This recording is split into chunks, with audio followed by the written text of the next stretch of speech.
ಎಲ್ಲರಿಗೂ ನಮಸ್ಕಾರ. ನಾನು Kavya. Welcome to my channel Kavya's food paradise. ಇವತ್ತಿನ ವಿಡಿಯೋದಲ್ಲಿ ನಾನು ಶೇರ್ ಮಾಡ್ತಾ ಇರೋ ರೆಸಿಪಿ ಬಂದು ಅವರೆಕಾಯಿಯ ಸೀಸನ್ ಇರೋದ್ರಿಂದ ಹಸಿ ಅವರೆಬೇಳೆಯನ್ನು ಉಪಯೋಗಿಸಿಕೊಂಡು ಸಿಂಪಲ್ ಆಗಿ ಮತ್ತು ಟೇಸ್ಟಿ ಇರುವಂತಹ ಅವರೆಬೇಳೆ ರವೆ ರೊಟ್ಟಿ ಮತ್ತು ಕಾಳು ಮೆಣಸಿನ ಚಟ್ನಿಯನ್ನು ಹೇಳ್ತಾ ಇದ್ದೀನಿ. ಬನ್ನಿ ವಿಡಿಯೋ ಸ್ಟಾರ್ಟ್ ಮಾಡೋಣ. ಫಸ್ಟ್ಗೆ ನಾನು ಒಂದು ಪಾತ್ರೆಗೆ 2 ಕಪ್ ರವೆ, 1 ಸ್ಪೂನ್ ಉಪ್ಪು, 1 ಸ್ಪೂನ್ ಜೀರಿಗೆಯನ್ನು ಹಾಕ್ಕೊಂಡಿದ್ದೀನಿ. ಇಲ್ಲಿ ಏನೇನು ಅದ್ರ ಜೊತೆಗೆ ಏನೇನು ಮಿಕ್ಸ್ ಮಾಡ್ಕೋಬೇಕು ಅದನ್ನೆಲ್ಲ ಎತ್ತಿಟ್ಕೊಂಡಿದ್ದೀನಿ. ಬೇಳೆ ಮಾಡ್ಕೊಂಡಿದ್ದೀನಿ. ಅದನ್ನು 2 ಸ್ಪೂನ್ ತೆಂಗಿನ ತುರಿ, 3 ಸ್ಪೂನ್ ಕೊತ್ತಂಬರಿ ಸೊಪ್ಪು, 2 ಸಣ್ಣದಾಗಿ ಹೆಚ್ಚಿಟ್ಕೊಂಡಿರುವಂಥ ಈರುಳ್ಳಿ ಮತ್ತು ಕರಿಬೇವಿನ ಸೊಪ್ಪು, 1 ಕ್ಯಾರೆಟ್ ತುರಿದಿರುವಂಥದ್ದು ಮತ್ತು 2 ಮೆಣಸಿನಕಾಯಿನ ಸಣ್ಣದಾಗಿ ಹೆಚ್ಚಿಟ್ಕೊಂಡಿದ್ದೀನಿ. ನೆಕ್ಸ್ಟ್ ಈ ರವೆಗೆ ನಾವು ಅವರೆಬೇಳೆ ಮತ್ತು ತೆಂಗಿನ ತುರಿ ಎಲ್ಲನೂ ಏನೇನು ಕಟ್ ಮಾಡಿ ಮತ್ತು ಎಲ್ಲ ಅರೇಂಜ್ಮೆಂಟ್ ಮಾಡ್ಕೊಂಡಿದ್ವಲ್ಲ ಅದನ್ನೆಲ್ಲ ಒಂದೊಂದಾಗಿಯೇ ಹಾಕ್ಕೊಂಡು ಬರೋಣ. ಕ್ಯಾರೆಟ್ ಹಾಕಿದೆ, ಹಸಿರು ಮೆಣಸಿನ್ಕಾಯಿ ಬೇಡ ಅಂತ, ಆರೋಗ್ಯವಾಗಿರಲಿ ಅಂತ ಕೆಂಪು ಮೆಣಸಿನ್ಕಾಯಿನ ಹಾಕಿದ್ದೀನಿ. ಮತ್ತು ತೆಂಗಿನ ತುರಿ, ಕೊತ್ತಂಬರಿ ಸೊಪ್ಪು,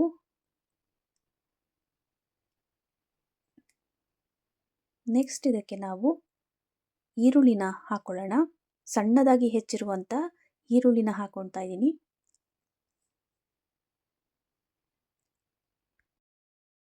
ಮತ್ತು ಕರಿಬೇವು, ಇದಕ್ಕೆ ಒಂದು 3 ಸ್ಪೂನ್ ಆಗುವಷ್ಟು ಕುಕ್ಕಿಂಗ್ ಆಯಿಲ್ನ ಹಾಕ್ಕೊಂಡು ಚೆನ್ನಾಗಿ ಮಿಕ್ಸ್ ಮಾಡ್ಕೊಳ್ತಾ ಇದ್ದೀನಿ. ಅಂದರೆ ಈರುಳ್ಳಿ ಎಲ್ಲ ಏನೇನು ಹಾಕಿದ್ದೀವಿ ಎಲ್ಲ ಇಂಗ್ರೀಡಿಯೆಂಟ್ಸು ಚೆನ್ನಾಗಿ ಮಿಕ್ಸ್ ಆಗಬೇಕು. ಎಣ್ಣೆಯಲ್ಲೇ ಮಿಕ್ಸ್ ಆಗಿ ಅದು ಸ್ವಲ್ಪ ಹೊತ್ತು ನೆನಿಬೇಕು. ಇದನ್ನು ಮುಚ್ಚಿ ಒಂದು ಕಡೆ ಎತ್ತಿಟ್ಬಿಡೋಣ. ನೆಕ್ಸ್ಟ್ ಇವಾಗ ಇದಕ್ಕೆ ನೀರನ್ನು ಹಾಕ್ಕೊಂಡು ಎಷ್ಟು ಬೇಕೋ ಅಷ್ಟು ಕ್ವಾಂಟಿಟಿ ನೀರು ಹಾಕ್ಕೊಂಡು ಚೆನ್ನಾಗಿ ಮಿಕ್ಸ್ ಮಾಡಬೇಕಾಗುತ್ತೆ. ಜಾಸ್ತಿ ತೆಳುನೂ ಇರಬಾರ್ದು, ಸ್ವಲ್ಪ ಗಟ್ಟಿನೂ ಇರಬಾರ್ದು. ಈ ಅಕ್ಕಿ ರೊಟ್ಟಿ ಎಲ್ಲ ಕಲಿಸ್ತೀವಲ್ಲ ಅದಕ್ಕಿಂತ ಸ್ವಲ್ಪ ತೆಳುವಾಗಿ ಇರಬೇಕಾಗುತ್ತೆ. ಇದನ್ನು ಒಂದು 5 ನಿಮಿಷ ಪ್ಲೇಟ್ನ ಮುಚ್ಚಿಟ್ಬಿಟ್ಟು ನೆನೆಯೋಕ್ಕೆ ಬಿಟ್ಬಿಡಬೇಕು. ನೆಕ್ಸ್ಟ್ ಇದಕ್ಕೆ ಒಂದು ಸೂಪರ್ ಆಗಿರುವಂತಹ ಚಟ್ನಿಯನ್ನು ಮಾಡ್ಕೊಳ್ಳೋಣ. ತೆಂಗಿನ ತುರಿ ತೊಗೊಂಡಿದ್ದೀನಿ, ಅರ್ಧ ಕಪ್ ತೊಗೊಂಡಿದ್ದೀನಿ, 1 ಇಂಚ್ ಆಗುವಷ್ಟು ಶುಂಠಿ, ಅರ್ಧ ಸ್ಪೂನ್ ಕಾಳುಮೆಣಸು, ಕೊತ್ತಂಬರಿ ಸೊಪ್ಪು, ಕರಿಬೇವಿನ ಸೊಪ್ಪು, 1 ಸ್ಪೂನ್ ಆಗುವಷ್ಟು ಉಪ್ಪನ್ನು ತಗೊಂಡು ಮಿಕ್ಸಿ ಮಾಡ್ಕೊಂಡಿದ್ದೀನಿ. ನೆಕ್ಸ್ಟು ನಾವು ಏನು ಮಿಶ್ರಣ ಮಾಡಿಟ್ಕೊಂಡಿದ್ದೀವಲ್ಲ ಅದನ್ನು ಒಂದು ಕಾವಲಿ ಮೇಲೆ ಎಣ್ಣೆಯನ್ನು ಸವರಿ ರವೆ ರೊಟ್ಟಿ ಬ್ಯಾಟರ್ನ ಹಾಕ್ಕೊಂಡು, ಸಾಲಿಲ್ಲ ಅಂತಂದರೆ ಇನ್ನೊಂದು ಸ್ವಲ್ಪ ಎಕ್ಸ್ಟ್ರಾ ಹಾಕ್ಕೋಬೋದು. ಒಂದು ರೊಟ್ಟಿ ಆಗುವಷ್ಟು ನಾವು ಅದಕ್ಕೆ ಹಾಕ್ಕೊಂಡು ಚೆನ್ನಾಗಿ ಈ ಥರ ನೀಟಾಗಿ ತಟ್ಕೊಬೇಕಾಗುತ್ತೆ. ಕಾವಲಿ ಮೇಲೇ ತಟ್ಕೋಬೇಕಾಗುತ್ತೆ.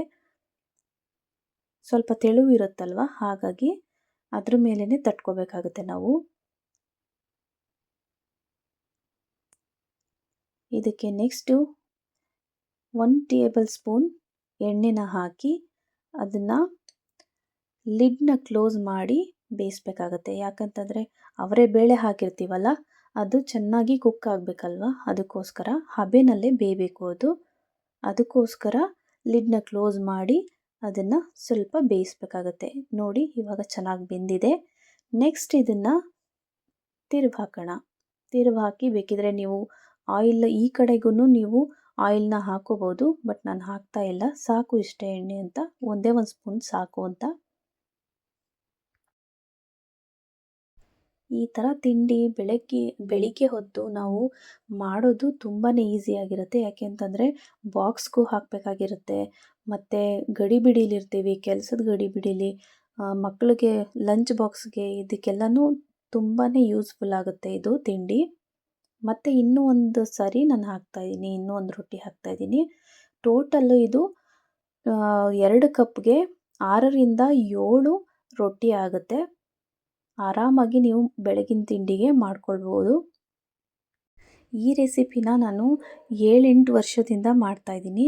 ಹಾಗಾಗಿ ನಾನು ಇದನ್ನು ನಿಮ್ಮ ಜೊತೆ ಶೇರ್ ಮಾಡಬೇಕು ಅಂತ ಅನ್ನಿಸ್ತು, ಹಾಗಾಗಿ ಮಾಡ್ತಾಯಿದ್ದೀನಿ. ಎಲ್ರಿಗೂ ಈ ಥರ ಇಷ್ಟ ಆದರೆ, ನಾವು ಹೊಸದು ಕಲ್ತಿದ್ದೀವಿ ಅಂತ ನಿಮಗೆ ತೋರಿಸೋದು ಇಷ್ಟ ಆದರೆ ದಯವಿಟ್ಟು ಸಬ್ಸ್ಕ್ರೈಬ್ ಮಾಡಿ, ಶೇರ್ ಮಾಡಿ, ಲೈಕ್ ಮಾಡಿ, ಕಮೆಂಟ್ ಮಾಡಿ. ಹೇಗಿದೆ ಅಂತ ದಯವಿಟ್ಟು ಕಮೆಂಟ್ ಮಾಡಿ. ನಮಗೂ ಒಂದು ಮೋಟಿವೇಟ್ ಆಗುತ್ತೆ ಹೇಗೆ ಮಾಡಬೇಕು, ನೆಕ್ಸ್ಟ್ ಯಾವುದು ವಿಡಿಯೋ ಮಾಡಬೇಕು ಅಂತ ತುಂಬಾ ಕ್ಯೂರಿಯಾಸಿಟಿ ನಮಗೂ ಇರುತ್ತೆ. ನೋಡಿ ಇವಾಗ ಎಲ್ಲದನ್ನು ಮಾಡಿ ಆಯಿತು. ಎಷ್ಟಾಗಿದೆ ಹೇಗೆ ಏನು ಅಂತ ನೋಡೋಣ. ಈಗ ನೋಡ್ತಾ ಇದ್ದೀರಲ್ವಾ ಎಷ್ಟಾಗಿದೆ ಅಂತ. ಇಷ್ಟು ರೊಟ್ಟಿಗಳು ಆಗಿದೆ. ಟೋಟಲ್ಲು 7 ರೊಟ್ಟಿ ಆಗಿದೆ. ಇದ್ರ ಜೊತೆಗೆ ನಾನು ಕಾಯಿ ಚಟ್ನಿ ಮಾಡಿದ್ನಲ್ಲ ಅದು ಮತ್ತು ಮೊಸರು ಜೊತೆಗೆ ಇದನ್ನು ಸರ್ವ್ ಮಾಡ್ತೀನಿ. ಮೊಸರು ಜೊತೆಗೂ ಚೆನ್ನಾಗಿರುತ್ತೆ. ಅಥವಾ ನೀವು ಸಾಂಬಾರು ಯಾವುದಾದ್ರೂ ಮಾಡಿದ್ದೀರಾ ಅಂತಂದರೆ ಸಾಂಬಾರು ಜೊತೆಗೂ ಚೆನ್ನಾಗಿರುತ್ತೆ. ಬೆಸ್ಟ್ ಕಾಂಬಿನೇಷನ್ ಅಂತಂದರೆ ಚಟ್ನಿ ಇದಕ್ಕೆ ಮತ್ತು ತುಪ್ಪ. ನೋಡಿದ್ರಲ್ಲ ಫ್ರೆಂಡ್ಸ್, ಈ ಥರ ಕ್ವಿಕ್ ಆ್ಯಂಡ್ ಈಸಿ ರೆಸಿಪೀಸ್ಗೆ ನನ್ನ ಚಾನಲ್ನ ಸಬ್ಸ್ಕ್ರೈಬ್ ಮಾಡಿ. Thank you.